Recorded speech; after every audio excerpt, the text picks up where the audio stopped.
ایک صاحب نے کہا کہ یہ صحیفہ صادقہ سے کیا مراد ہے؟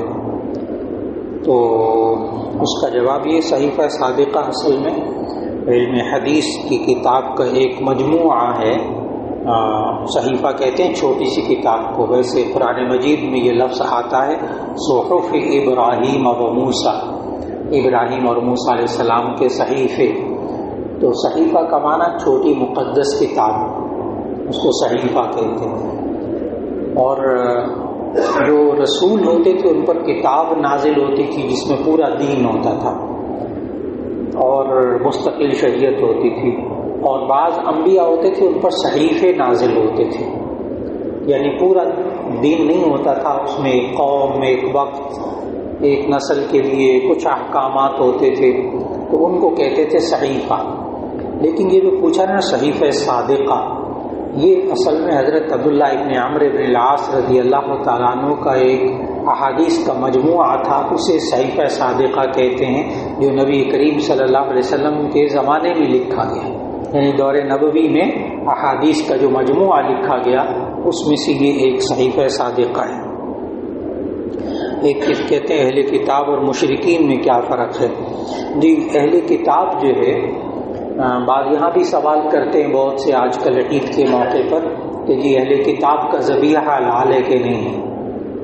اب یہ عیسائی بس اوقات ہوتے ہیں تو وہ عیسائی ہوتے ہیں، تو جی وہ عیسائی تو اہل کتاب ہوتے ہیں، تو اہل کتاب کا ذبیحہ حلال ہے کہ نہیں ہے؟ تو اس کا جواب یہ ہے کہ آج بھی اگر کوئی تورات، زبور، انجیل کو ماننے والا ہو اور شرک نہ کرنے والا ہو، آج بھی اس کا ذبیحہ حلال ہے۔ سورہ مائدہ ہے، آیت نمبر 4۔ یسألونک ماذا احل لکم قل احل لکم الطیبات۔ اور پھر اوتوا الکتاب، جن کو کتاب دی گئی۔ اب اہل کتاب کا ذبیحہ یہ تب جب کہ وہ شرک نہ کرتے ہیں، لیکن یہود اور نصارہ دونوں کے بارے میں اللہ نے سورہ توبہ میں کہا، وقالت الیہود عزیر ابن اللہ وقالت النصارى مسیح ابن اللہ۔ یہود کہتے ہیں عزیر علیہ السلام اللہ کے بیٹے ہیں، اور نصارہ کہتے ہیں کہ عیسیٰ علیہ السلام اللہ کے بیٹے ہیں، انہوں نے شرک کیا۔ اب یہ اہل کتاب ہوں گے لیکن مشرک ہیں۔ اب ان سے اسی طرح وہ نکاح کا مسئلہ بھی آتا ہے، باہر سے لوگ بہت سوالات کرتے ہیں یہ والے کہ جی وہ بیٹا باہر گیا تھا، وہ عیسائی لڑکی سے شادی کرنا چاہتا ہے، یہودی لڑکی سے شادی کرنا چاہتا ہے، وہ کہتے ہیں اہل کتاب ہے، قرآن میں آتا ہے۔ تو اس کا جواب یہ کہ اللہ تعالیٰ نے قرآن میں منع کیا، لا تنکحوا المشرکات حتی یؤمن، مشرک عورتوں سے مت نکاح کرو یہاں تک کہ وہ ایمان لائیں۔ وہ اہل کتاب مشرک ہیں، لیکن اب ان کے اندر بھی فرقے ہیں۔ اب عیسائیوں کے اندر ایک فرقہ ہے پروٹیسٹنٹ، اس پروٹیسٹنٹ کے اندر بھی کئی فرقے ہیں۔ آپ تو 72 فرقے صرف کہتے ہیں نا اسلام میں، وہاں 72 کو بھی 4 گنا ضرب دے لیں تو وہ بھی کم پڑیں گے عیسائیوں میں جتنے فرقے ہیں۔ تو اب وہ پروٹیسٹنٹ جو فرقہ ہے وہ حضرت عیسیٰ علیہ السلام کو اللہ کا بیٹا نہیں مانتا۔ اسی وجہ سے علماء بہت عرصے تک یہ کہتے رہے کہ جو پروٹیسٹنٹ ہوتے ہیں ان کے ساتھ نکاح جائز ہے۔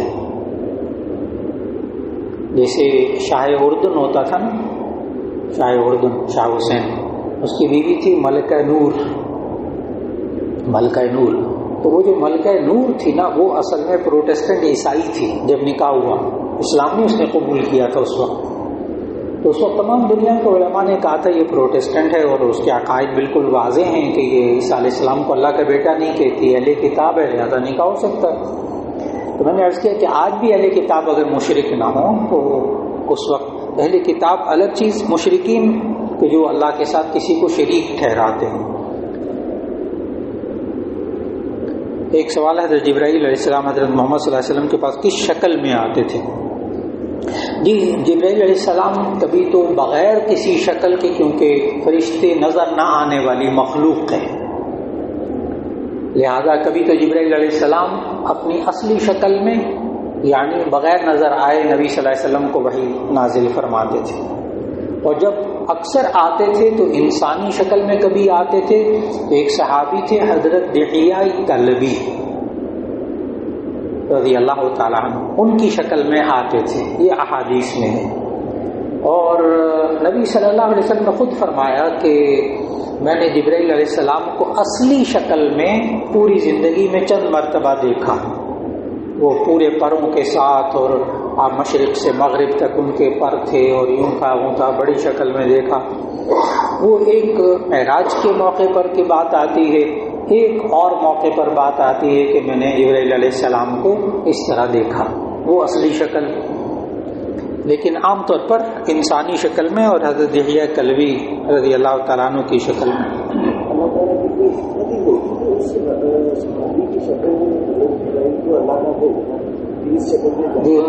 یعنی ان صحابی کی بھی فضیلت ہے. اور دوسرا یہ کہ بغیر کسی اور صحابی کی شکل کے بغیر بھی آتے تھے جبرائیل علیہ السلام انسانی شکل میں. جیسے مشہور حدیث جبریل ہے، حدیث جبریل بہت مشہور ہے جس میں حضرت جبرائیل علیہ السلام تشریف لائے. تو وہ حدیث کے الفاظ یہ ہیں کہ نبی صلی اللہ علیہ وسلم کے پاس ایک بڑے خوشنما اور بڑے جو ہے تازہ صورت والے ایک شخص آئے، بڑے صاف ستھرے کپڑے پہنے ہوئے تھے، ان پر سفر کے نشانات بھی نہیں تھے، غبار آلودہ بھی نہیں تھے، بال بھی بکھرے ہوئے نہیں تھے، یعنی کہیں دور دراز سے نہیں آئے تھے، لگتا تھا یہیں کے رہنے والے ہیں. حالانکہ صحابہ ان کو نہیں جانتے تھے، پکی بات ہے وہ یہاں کے رہنے والے نہیں تھے. نہیں، صحابہ خود کہہ رہے ہیں کہ بھی سفر کے نشانات بھی کوئی نہیں تھے، بندہ بھی اجنبی تھا. تو آ کر سوال کیا تھا ایک، مل ایمان، ایمان کیا ہے؟ پھر دوسرا سوال تھا مل احسان، احسان کیا ہے؟ پھر پوچھا کہ مت الساعہ، مت اشراط الساعہ، قیامت کی علامات کیا ہیں، کب علامت علامت قیامت کب قائم ہوگی. اس طرح کے سوالات کی نبی صلی اللہ علیہ وسلم نے جوابات دیے.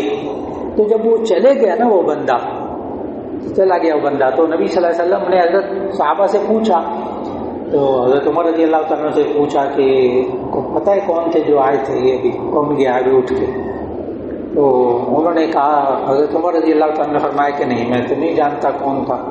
اس پر نبی صلی اللہ علیہ وسلم کے الفاظ صحیح بخاری صحیح مسلم میں الفاظ کہ ھذا جبریل اتاکم یعلمکم دینکم، یہ جبرائیل علیہ السلام تھے جو تمہارے پاس تمہیں تمہارا دین سکھانے آئے تھے.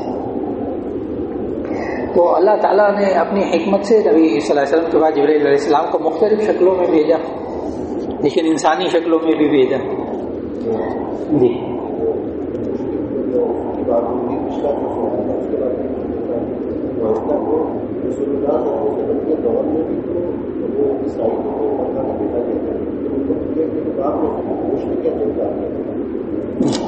ان کا سوال یہ ہے، بھائی صاحب کو میں سوال دوہرا دوں کہ نبی صلی اللہ علیہ وسلم کے زمانے میں جو عیسائی ہوتے تھے اور جو یہودی ہوتے تھے، وہ بھی تو وکالت یہود عزیر ابن اللہ، وکالت نصارہ مسیح ابن اللہ. تو ایسی صورت میں کیا وہ بھی اس دور کے اہل کتاب ہوتے تھے یا نہیں ہوتے تھے، یا وہ اہل کتاب مشرک ہوتے تھے؟ تو اس کا جواب بہت واضح ہے. پھر میں نے عرض کیا کہ سارے عیسائی ایسے نہیں ہوتے تھے، سارے یہودی ایسے نہیں ہوتے. اس وقت مشرقے موجود تھے. بعض کہتے تھے کہ ہم ابن اللہ کہتے ہیں لیکن احتراماً کہتے ہیں، یہ نہیں کہ اللہ باپ ہے. یہ ایک بڑی اہم بات ہے. وہ یہ نہیں کہتے کہ اللہ باپ ہے عیسیٰ کا، یہ کہتے تھے کہ عیسیٰ بیٹا ہے اللہ کا. حالانکہ جب بیٹا ہو گیا تو اللہ خود باپ ہو گیا، لیکن کوئی اس میں وہ یہ نہیں کہتے تھے. وہ کہتے ہیں ہم احتراماً کہتے ہیں کہ یہ بیٹا ہے. لیکن اس وقت اہل کتاب میں سے بھی بہت سے تھے جو کہ مشرک نہیں تھے. جیسے بہت بڑے عیسائی عالم، بنی اسرائیل کے عالم عبداللہ ابن سلام رضی اللہ تعالیٰ، بعد میں رضی اللہ تعالیٰ. عبداللہ ابن سلام یہ جو اسلام قبول کیا، انہوں نے بھی 3 سوال کیے تھے. بخاری شریف کی حدیث ہے کہ انہوں نے بھی 3 سوال کیے عجیب سے، اور 3 سوال کر کے جب ان کے جواب ملے، پتہ کیا کہا انہوں نے؟ عبداللہ ابن سلام نے کہنے کہ یہ ان 3 سوالوں کے جواب صرف ایک نبی، اللہ کا نبی کوئی دے سکتا ہے، نبی کے علاوہ کوئی ان 3 سوالوں کا جواب نہیں دے سکتا. تو اللہ تعالیٰ نے نبی صلی اللہ علیہ وسلم کو تینوں جواب نہیں آتے تھے، تینوں سوالوں کے جواب نہیں آتے تھے. بخاری شریف کی حدیث ہے کہ اللہ تعالیٰ تینوں سوالوں کے جواب نہیں آتے تھے. بخاری شریف کی حدیث ہے کہ اللہ تعالیٰ نے اسی وقت نبی صلی اللہ علیہ وسلم نے تھوڑا سا توقف کیا, اللہ تعالیٰ نے اسی وقت جبرائیل علیہ السلام کو نازل کیا اور وحی نازل کی تھی, تینوں سوالوں کے جواب دے دیے. اور عبداللہ ابن سلام کو کہا انہوں نے نبی صلی اللہ علیہ وسلم نے کہ جبرائیل نے آ کر مجھے بھی تینوں سوال بتا دیے. نبی صلی اللہ علیہ وسلم نے یہ بھی نہیں کہا مجھے پہلے سے آتے تھے, کہا نہیں جبرائیل نے آ کر مجھے تینوں سوالوں کے جواب بتائیں. تو عبداللہ ابن سلام یہودی تھے, تو کہنے لگے کہ وہ تو فرشتوں میں سے ہمارا دشمن ہے. وہ تو یعنی یہودی جبرائیل کو دشمن سمجھتے تھے. وہ دشمن اس لیے سمجھتے تھے, وہاں حضرت عبداللہ ابن عباس نے وضاحت بھی کی رضی اللہ تعالیٰ عنہ نے, کہتے ہیں وہ یہودی اس لیے دشمن سمجھتے تھے کہ یہ یہودیوں سے قتال اور جہاد کا حکم لے کر جبرائیل آتے تھے. قرآن مجید کی آیات ہیں نا جہاد کے بارے میں, تو یہ وہ ساری جہاد کی آیات کون لے کر آتے تھے؟ جبرائیل علیہ السلام وحی لے کر آتے تھے. اس لیے یہودی جو تھے وہ جبرائیل علیہ السلام کو اپنا دشمن سمجھتے. تو جب نبی صلی اللہ علیہ وسلم نے کہا نا جبرائیل علیہ السلام میرے پاس یہ تینوں سوالوں کے جواب لے کر آئے ہیں, تو فوراً وہ کہنے لگے عبداللہ ابن سلام وہ تو دشمن ہے. پھر اس پر یہ آیت نازل ہوئی, قل من کان عدوا لجبریل فانه نزله على قلبك باذن اللہ, کہ کون جو شخص جبرائیل کو دشمن سمجھتا ہے وہ اصل میں اللہ کو دشمن سمجھتا ہے. جبرائیل اپنا پیغام تھوڑے لے کر آتے ہیں, وہ تو اللہ کا پیغام لے کر آتے ہیں. تو اگر اس پیغام کی وجہ سے دشمن سمجھتے ہیں تو پھر اللہ کا دشمن ہے, اللہ تو دشمن جبرائیل کو دشمن نہیں کہہ رہے سر. پھر نبی صلی اللہ علیہ وسلم تینوں سوالوں کے جواب دیے. اسی وقت اس نشست میں انہوں نے قبول کیا اسلام. تو معلوم ہے اس دور میں بھی یہودیوں میں اور عیسائیوں میں بات تھی کہ جو نہیں مانتے تھے. جی جی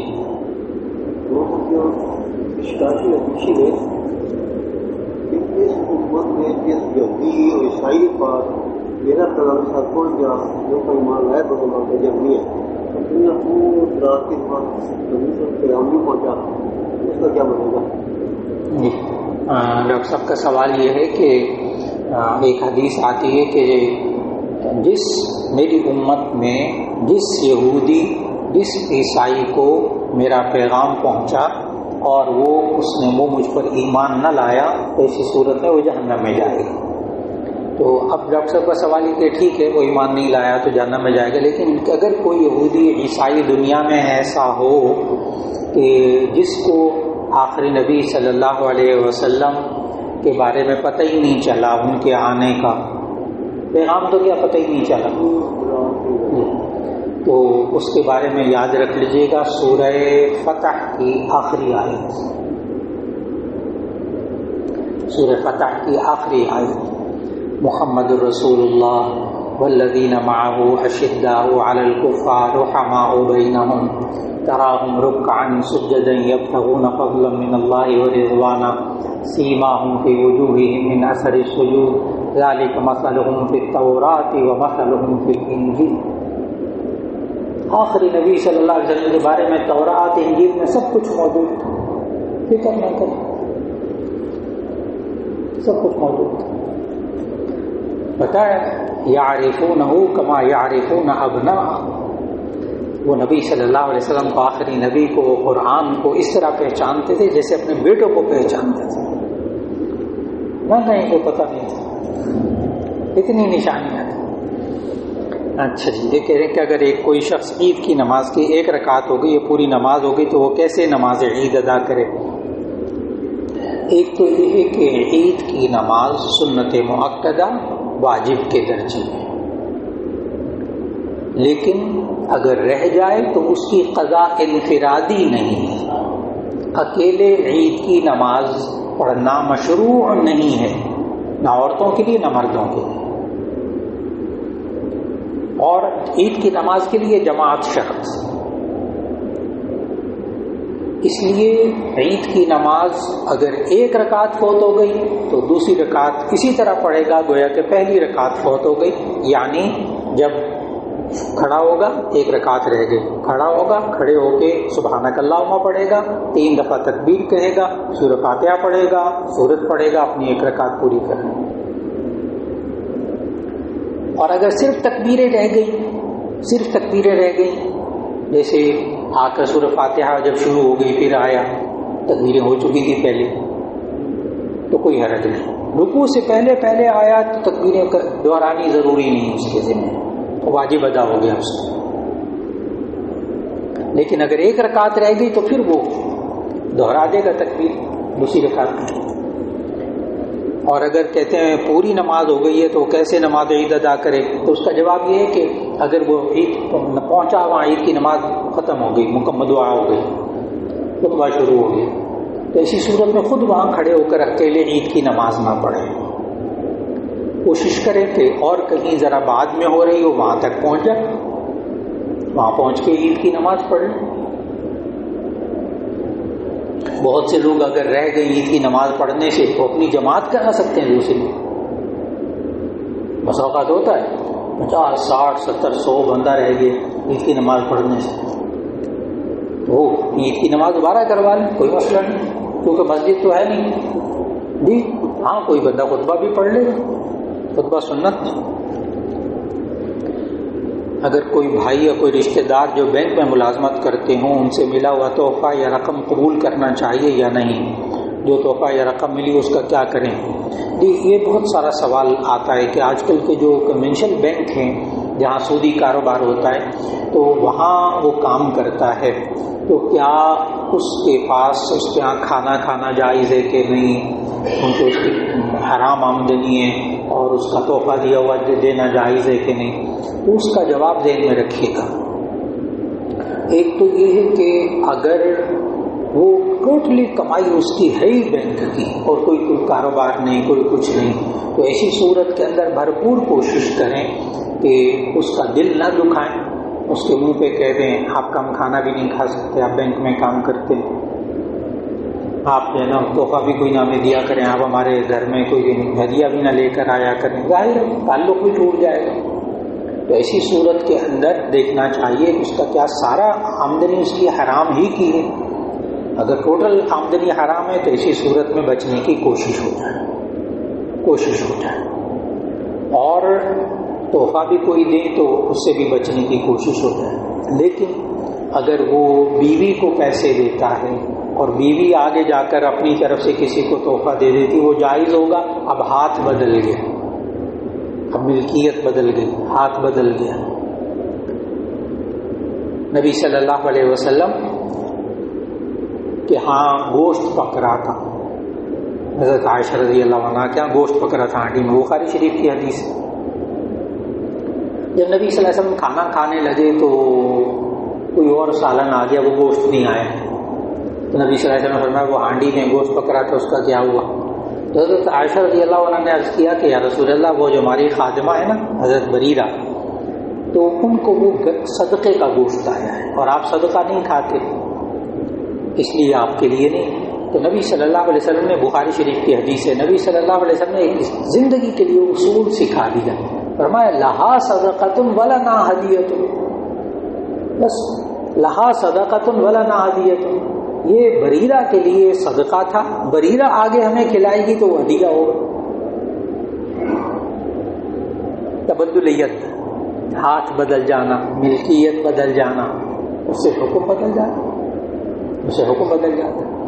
اس لیے کوئی اگر دے آپ کو بالکل آپ کوئی گفٹ دیں، ہدیہ دیں، ہاں پھل لے آئیں، اب اس کو کہنا لے جائیں پھل حرام نہ، وصول کر کے آپ کسی کو ہدیہ آگے دے دیں، صدقہ نقلی صدقہ کسی کو آپ، لیکن دل نہ توڑیں، لیکن اس کو دعوت دیتے رہیں، حالات بنائیں ایسے تاکہ اس کے دل میں حرام مال سے بچنے کی اللہ کوشش توفیق ہو جائے. اور اگر وہ بینک میں ملازمت کرتا ہے اور وہاں اسلامی بینکاری بھی ہوتی ہے، اب جیسے اکثر بینکوں میں ماشاءاللہ ساتھ ساتھ اسلامک ونڈو شروع ہو گئی ہے، تو اگر وہ اسلامک ونڈو میں کام کرنا شروع کر دے تو اس کی 100% حلال ہو جائے گی، آج بھی حلال ہو جائے گی انشاءاللہ. ایک طرح اجتماعی قربانی کی صورت میں اگر کچھ حصے داروں کے بارے میں ان کی کمائی حرام ہو تو کیا باقی حصے داروں کی طرف قربانی ہو جائے گی؟ تو اس کا جواب ذہن میں رکھیے گا. حرام کمائی سے مراد ہے کہ مکمل طور پر وہ سود ہی کھاتا ہو، مکمل طور پر وہ خنزیر ہی کا کاروبار کرتا ہو، مکمل طور پر وہ شراب ہی کا کام کرتا ہو، کوئی بندہ تجارت کرتا ہے نا تو تجارت میں سارا سود نہیں ہوتا، اچھا سود نہیں ہوتا، اچھا کوئی دنیا کی تجارت ایسی نہیں ہوتی جس میں سارا سود ہی ملتا ہے، اس کو اور کچھ ملتا ہی نہیں۔ بعض حضرات ہوتے ہیں کہتے ہیں جب وہ دودھ کے اندر، اب ذرا مثال سنیے، دودھ کے اندر اگر مینگنی گر جائے تو وہ سارا آپ کہتے ہیں ناپاک ہو گیا، تو یہاں آپ کیوں نہیں کہتے کہ سارے پیسے سارا مال ناپاک ہو گیا، کیوں نہیں کہتے؟ اب اس کا جواب غور سے سنیے۔ حدیث نبی صلی اللہ علیہ وسلم نے فرمایا کہ اذا وقع الفارة في السمن، جب کوئی چوہا گھی میں گر جائے، فانقلوه وما حولها، تو تم اس کو بھی، چوہے کو بھی باہر نکال کر پھینک دو اور اس کے ارد گرد کو بھی باہر پھینک دو، باقی گھی حلال ہے۔ آگے پتہ کیا ہے سنن نبی داؤد کی حدیث میں، وَإِن كَانَ مَائِعًا فَلَا تَقْرَبُوهُ، اگر وہ بہنے والا ہے، لکوڈ ہے، آئل ہے، جمع ہوا گھی نہیں ہے، پھر اگر اس میں چوہا گر کے مر گیا نا، فَلَا تَقْرَبُوهُ، اس کے قریب مت جاؤ، اب سارا ناپاک ہو گیا۔ اب آپ اس حدیث کو سمجھیے، جمع ہوا گھی ہو تو پھر چوہے کو باہر نکال دو مرا ہوا، اور اس کے ارد گرد کے گھی کو باہر نکال دو، باقی پاک، کیونکہ نجاست باقی جگہ سرایت نہیں کی۔ اور اگر لکوڈ تھا، بہنے والا تھا، مائع تھا، تو اب سارا ناپاک ہو گیا۔ پھر دودھ میں مینگنی گرے، سارا دودھ ناپاک، 5 کلو 10 کلو سارا ناپاک۔ اور اگر آپ کے گندم میں مینگنی گرے، گندم میں مینگنی گرے، آٹا، سوکھا آٹا، اس میں مینگنی گرے، اور چاولوں میں چاول رکھے ہوئے تھے، بکرا باندھا ہوا تھا، ساری مینگنی کر دی چاولوں میں، تو جن چاولوں تک مینگنی لگی ہے وہ مینگنیوں کو نکال دیں، باقی چاول حلال پاک۔ میرا خیال ہے کہ بات بہت واضح ہوگی۔ تو حرام مال، حرام روپیہ وہی ہے جتنا اس نے حرام کمایا۔ اب 1,00,000 روپے میں اگر 1,000 روپے حرام ہے نا، تو وہ 1,000 روپے، کوئی سے بھی 1,000 روپے اٹھا کر ایک طرف رکھ دیجئے، باقی حلال ہے۔ اس لیے سودی کاروبار کرنے والوں کا سارا پیسہ حرام کا نہیں ہوتا۔ تھوڑا سا بندہ پریکٹیکل لائف میں آئے۔ اب علماء کیا کہتے ہیں، مفتیان کرام نے کیا لکھا، دیکھیں اس بندے کا اکثر مال حرام کا ہے یا اکثر مال حلال کا ہے۔ اگر اکثر مال حلال کا ہے تو اس کے یہاں کھانا بھی جائز ہے، اس سے گفٹ لینا بھی جائز۔ بات بہت واضح ہوگا۔ اس لیے قربانی کے، اجتماعی قربانی میں مثال کے طور پر کوئی بیچاری فاحشہ ہے، زانیہ ہے، وہ اپنا پیسہ، علماء نے لکھی ہے اس میں، سارا پیسہ وہ زنا کا پیسہ کماتی ہے، شراب کما کر وہ بیچارہ سارا کام کرتا ہے، خنزیر کا گوشت بیچ کر کماتا ہے، پھر آ کر قربانی میں شرکت کرتا ہے، اب ناجائز۔ اب آپ کے پاس ادارہ آپ کھولیں اور قربانی کریں، اور جو آئے اس سے پوچھیں آپ حلال کمائیے حرام کمائیے، پھر اس کے بعد جو صورتحال ہوگی وہ آپ اس کو فیس کیجیے، اس کو فیس کیجیے۔ نہیں، اندازہ لگائیں کیا کرتے ہیں آپ، کیا کرتے ہیں، کیا کام کاج کرتے ہیں، طریقہ پوچھنے کا ہے۔ اب آپ رشتہ لینے جائیں اور نوجوان کے بارے میں پوچھے، بیٹا حلال کماتے ہو؟ فکر نہ کریں، رشتہ وہاں نہیں ہوتا۔ آپ کے اس سوال کے بعد رشتہ نہیں ہوگا۔ ہاں، آپ کیا پوچھتے ہیں؟ آپ پوچھتے ہیں آپ کیا کماتے ہیں، کہاں جاب کرتے ہیں، کیسے کماتے ہیں، کتنا کماتے ہیں۔ طریقہ ہے نا سوال کرنے کا طریقہ۔ یہی آپ قربانی کے وقت میں بھی طریقہ یہ کر سکتے ہیں، جی آپ ذریعہ معاش کے آپ کیا کرتے ہیں، کاروبار کرتے ہیں، کیا کرتے ہیں، اس میں دو سوال کو پتہ چل جاتا ہے، حلال کماتا ہے حرام کماتا ہے۔ میرا خیال ہے بات بہت واضح ہوگی۔ یہ صحابہ کے اختلافات کے بارے میں سوالات کرتے ہیں، بس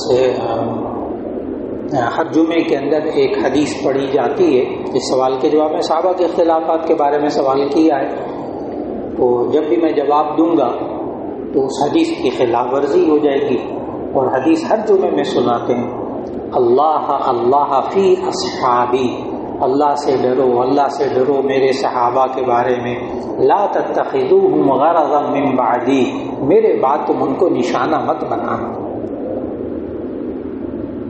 یعنی ان کے اندر، صحابہ کے اندر عیب تھے، صحابہ کے اندر گناہ کی باتیں تھیں، ان سے غلطیاں ہوئیں، ان سے غلط فیصلے ہوئے، یہ ہمارے ایمان کا حصہ، ان سے غلطیاں ہوئیں، ان سے گناہ ہوئے، صحابہ گناہوں سے معصوم نہیں تھے، ان سے غلط فیصلے ہوئے، لیکن جب دنیا سے گئے آگے رضی اللہ عنہم ورضوا عنہ، اللہ ان سے راضی ہو گیا، وہ اللہ سے راضی ہو گئے، آپ بھی خدا کے لیے راضی ہو جائیں، یہ اختلاف نہ پوچھیں۔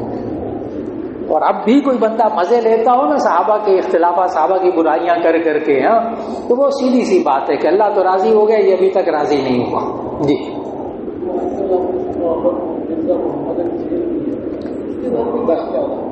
بس وہ چونکہ آپ شاید اجنبی ہیں جی، ہماری مجلس کے بارے میں کہ دو باتوں سے پرہیز ہے یہاں سختی سے، ایک فرقہ وارانہ مسائل اور ایک سیاسی مسائل، تو اگر کوئی آ بھی جائے سوال تو میں معذرت کر لیتا ہوں